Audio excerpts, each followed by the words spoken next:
Greater హైదరాబాద్లో గద్దె దించనీకి మేము వికలాంగుల 33 సర్కిళ్ళు ఉన్నాయి. ఆయన చెప్పిందే ప్రతి సర్కిల్కు వికలాంగులు ఓటర్లు అన్ని పింఛన్దారులకు ప్రతి మున్సిపాలిటీలో ఒక 1000 మంది ఉంటారు, సుమారుగా ఎక్కువనే ఉంటారు. ఆ 1000 మందిని సమీకృతం చేసి వద్దురా బాబు ఈ ముఖ్యమంత్రి గద్దె దించేంత వరకు గ్రేటర్ హైదరాబాద్ ఎలక్షన్లో గద్దె దింపడం ఖాయం. వికలాంగులు ఏ రకంగానైతే నమ్మి ఓటేసిరో అదే రకంగా హైదరాబాద్లో ఒక్క మేయర్ సీటు కూడా కాంగ్రెస్ ప్రభుత్వానికి రాకుండా ఇక్కడున్న ప్రతి ఒక్క వికలాంగుడు ప్రతి మున్సిపాలిటీలో తిరిగి ఎవరికన్నా అనామకునికి ఓటేస్తాం తప్ప కాంగ్రెస్ ప్రభుత్వానికి ఓటేసే ప్రసక్తే లేదు. ఇకనైనా బుద్ధి తెచ్చుకొని పైసలు ఎంతమందిని కొంటాం? మేమైతే కొననీయం కదా. మేము కొన్నా వాళ్ళు తీసుకున్నా కాంగ్రెస్ కోటేయనీయం. నార్మల్ వికలాంగులు డబ్బులు తీసుకున్నా కాంగ్రెస్ మాత్రం ఓటేసే ప్రసక్తే లేదు.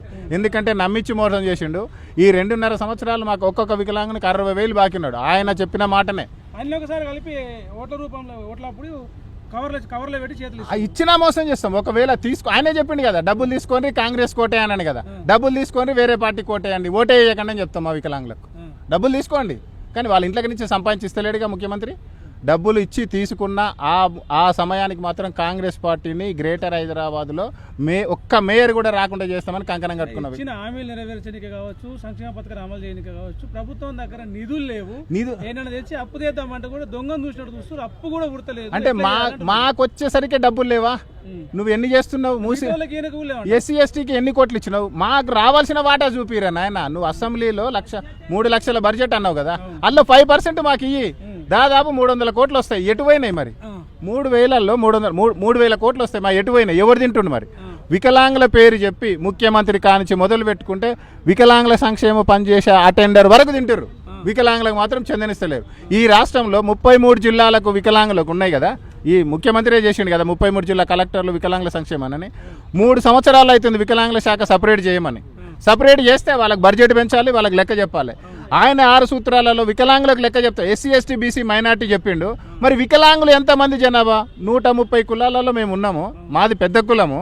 మరి మా వికలాంగుల వాటా అసెంబ్లీలో ఎందుకు చెప్పట్లేదు? దమ్ము ధైర్యం ఉంటే ముఖ్యమంత్రి ఈ తెలంగాణ జిల్లాలో ఇంతమంది వికలాంగులు ఉన్నారు లెక్క చెప్పు. నువ్వు పింఛన్లు ఇస్తున్నావు కదా, నువ్వు 6 సూత్రాలలో చెప్పినావు కదా. ఎస్సీ ఎస్టీ జనాభా ఉన్నప్పుడు మేము కూడా నింపినాం. ఎస్సీ ఎస్టీతో పానం పిహెచ్ అని పక్కన పెట్టినాం. నీకు దమ్ము ధైర్యం ఉంటే మా వికలాంగుల జనాభా ఇంత ఉందని చెప్పు. నీ ధైర్యమే లేదు. ఇక నువ్వు మాకేం పాలన చేస్తావు? ముఖ్యమంత్రి వికలాంగులకు పనికిరాడు, ఉన్నోనికే పనికొస్తాడు. ఇది ఉన్నోళ్ళ రాజ్యమే నడుస్తుంది. వికలాంగులు ఒక అనామకులుగా అవపడుతుర్రు. వికలాంగుల తడాకేందో గ్రేటర్ హైదరాబాద్లో చూపిస్తాం. ఎవరయ్యా పూర్తి బాధ్యత అంటే ఈ రాష్ట్ర ప్రభుత్వం ఈ దద్దమ్మలకు ఇస్తుండు. మా శాఖలంతా దద్దమ్మలే. ముఖ్యమంత్రి కాంచి మొదలు పెట్టుకుంటే చైర్మన్ వరకు కూడా దద్దమ్మలు. అంటే వికలాంగులకు వచ్చేసరికి వాళ్ళకి వణుకు పుడుతుంది. మీరు ఇట్లా ప్రభుత్వాన్ని కానీ కాంగ్రెస్ పార్టీని కానీ మంత్రులను కానీ ముఖ్యమంత్రిని కానీ ఇష్టం వచ్చినట్టు మాట్లాడితే పండబెట్టి తొక్కుతా, లాగుల తొండలిడుస్తా, పేగులు దింపి మెడలేసుకుంటా, ఉరికిచ్చి కొడతా అంటున్నాను. మేము ఒక నోటి తొక్కితే మూసీ నదిలో పడతావు. బుద్ధ విగ్రహం 7 సంవత్సరాలు దొరకలే. మీ కాంగ్రెస్ పార్టీ తొక్కితే ఆనమాలు కూడా దొరకవాడ బుద్ధ విగ్రహంలో. ఒక్క వికలాంగుడు తొక్కినా నువ్వు తొక్కుతా అంటున్నావు. ఈ తూటానే నీకు ఆడ తొక్కినట్టు విలువ అవుతుంది. నీకు దమ్ము ధైర్యం ఉంటే మాకు పర్మిషన్ ఎందుకు ఇవ్వలే ఈ రోజు?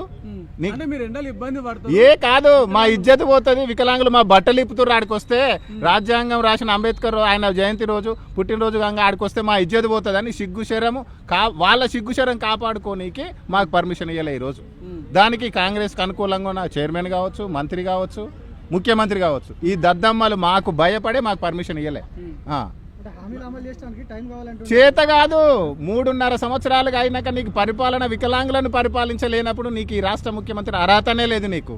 ఇప్పుడు పెళ్లి కొత్తగా పెళ్లి అయింది, 3 నెలలనే అసలు వివాహం అయితే 3 నెలలకు పిల్లనే పుట్టదు. అసలు మమ్మల్ని ఎందుకు తొందర పెడుతున్నారు? మరి మూసీకి 1000 కోట్లు ఆనిచ్చి తెస్తున్నావు సెక్రటరీ. ఇప్పుడు మరి 20-30 కోట్లు అప్పు ఎట్లా కడుతున్నావు? కేసీఆర్ చేసిపోయినాయి డెవలప్మెంట్ అప్పు ఇంట్రెస్ట్ ఎట్లా కడుతున్నావు? మరి ఆ నుంచి అప్పు కట్ట నీకు శాతనైంది. బతుకున్న వికలాంగులకు వాళ్ళ పింఛన్ నీకు చేత కానప్పుడు నీకు చేత కానట్టే కదా. చేతగాని ముఖ్యమంత్రి మాకొద్దు. ఈ హైదరాబాద్ను పాలించే హక్కు ముఖ్యమంత్రికి లేదు. ఫస్ట్ హైదరాబాద్ను పాలించు నీ చేతనైతే, తర్వాత తెలంగాణ నేలుకో. హైదరాబాద్లో ఉన్న వికలాంగులకు నువ్వు పాలించే చేత కానప్పుడు నువ్వు జిల్లాలో ఏం పాలిస్తావు? జిల్లాలలో మా వికలాంగుల వాటా ఏది? మాకు ఆఫీసులు లేవు. ఆడోళ్లతో పోలుస్తున్నావు నువ్వు. మహిళా సంక్షేమ శాఖను బయటికి తీసి వికలాంగుల స్వతంత్రంగా 30 సంవత్సరాల నుంచి పుట్టిన శాఖను నువ్వు తీసుకుపోయి ఆయన ముఖ్యమంత్రి చేసిండు, జీవో ఇచ్చిపోయిండు. నువ్వు జీవోని చేతగాని ముఖ్యమంత్రి నువ్వు ఎందుకు పరిపాలన చేసేం లాభం, చేయకేం లాభం? ఎవరి కోసం చేస్తున్నావు? మీ కాంగ్రెస్ లీడర్లు డబ్బులు నింపుకోనికి ఉన్నోళ్ళకే కాంగ్రెస్ పాలన పనిచేస్తుంది. ఏదో ఒక రోజు మాట్లాడుకుంటే కూడా అదే మాట అన్నాడు, ఎవరైనా బలహీనులతోటి చర్చలు జరపము, చర్చలు జరిపితే బలవంతులతోని సమూజీలతోనే జరుపుతాం అంటే మీలాంటి వాళ్ళతో ఆలోచించి నీకు చేతనైతే హైకోర్టు జడ్జి అంటావా, లేకపోతే ఒక కమిటీ వేసుకుంటావా, వికలాంగులు చేసిన తప్పేందో చూయించు. నీకు చేతగాక మేము ఏంటిది ఓట్లు వేసినాం, మళ్ళీ మాకు ఏమంటున్నా ఈ గ్రేటర్ హైదరాబాద్ లో ఓటు వేస్తాం. ఎవరికి గుద్దితే ఎడగలుగుతుందో ఆయనకు తెలుసు, ముఖ్యమంత్రికి తెలిసే వీళ్ళని బయటికి వెళ్ళనియొద్దు. అందరినీ కమ్మినా వికలాంగులను కమ్మినా అనుకుంటుండు, కానీ గంప కింద కేవలం రేవంత్ రెడ్డినే కమ్మే రోజులు వచ్చినాయి. నీకు దమ్ము ఉంటే ఎలక్షన్లో చూపిస్తాం. ఎవరిని బుట్ట కింద కమ్ముతారో, వికలాంగులు రేవంత్ రెడ్డిని కమ్ముతారా, రేవంత్ రెడ్డి వికలాంగం కమ్ముతాడా చూపిస్తాం. మా తడాక ర్యాలీ తీసుకుంటాము, అంబేద్కర్ విగ్రహానికి వినతి పత్రం ఇచ్చుకుంటాం అంటే మీకు అనుమతి ఇవ్వలేదు, అసలు మిమ్మల్ని కదలలేదు. ఇక్కడ ఎవరు దద్దమ్మలు మీకు అర్థమవుతుంది కదా. ఇక్కడ దద్దమ్మ వేషాలు ఎవరు వేస్తున్నారు? ప్రభుత్వం చేస్తుందా? ప్రభుత్వం పాలించే నాయకులు చేస్తురా, వికలాంగులు చేస్తుర్రా? చెప్పండి. పోలీసులను అడ్డం పెట్టుకొని ఎన్ని రోజులు ఆపుతావు నువ్వు? 10 ఏళ్ళు ఉంటాయి. ఎవరెన్ని మాటలు మాట్లాడినా మేము 10 ఏళ్ళు నేనే అధికార సీఎంలో ఉంటా, కాంగ్రెస్ పార్టీ అధికారంలో ఉంటా అంటున్నాను. ఈ దమ్ముంటే గ్రేటర్ హైదరాబాద్లో గెలిచి మాట్లాడరాదు. దొంగతనంగా కేసీఆర్ చేసినట్టు నువ్వు అనుకుంటున్నావు, కానీ ఈయనకంటే కేసీఆర్ ఒకసారి బెటరు. కేసీఆర్ కనీసం వికలాంగులకు పోత ఒక 1000 రూపాయల పెన్షన్ పెంచిండు. ₹1 చేతగాని ముఖ్యమంత్రి వికలాంగుల గురించి మాట్లాడే అర్హత లేదు ముఖ్యమంత్రి రేవంత్ రెడ్డికి. బరాబర్ చెప్తున్నా కదా, మా గురించి మాట్లాడే అర్హత ముఖ్యమంత్రికి లేదు.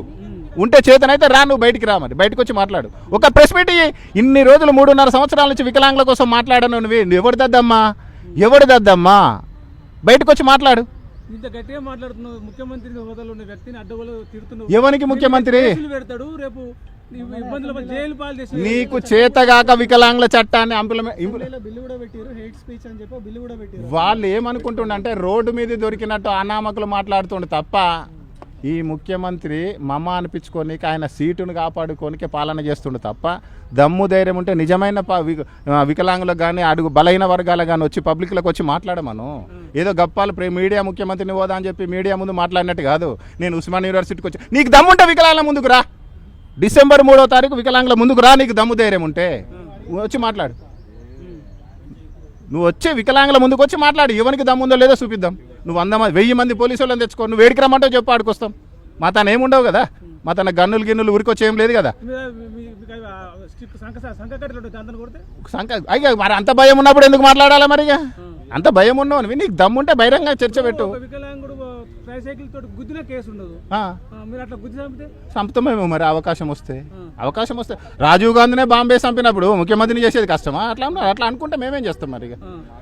మేము కూడా తీవ్రవాదం కావాలని నువ్వే ప్రోత్సహిస్తున్నావు. వికలాంగులు కూడా ఆ నక్సలైట్లు మాఫీ చేసిండ్రు, మరి ఈ నక్సలైట్లు తయారవుతారేమో, మరి మీరే ప్రోత్సహిస్తున్నారు కదా. మానసికంగా మీద మానవ బాంబు తయారైతే చేసేదేంది?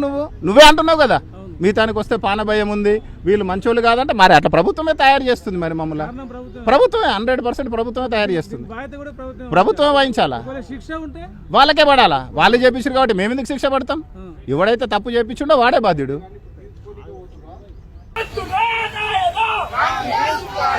go!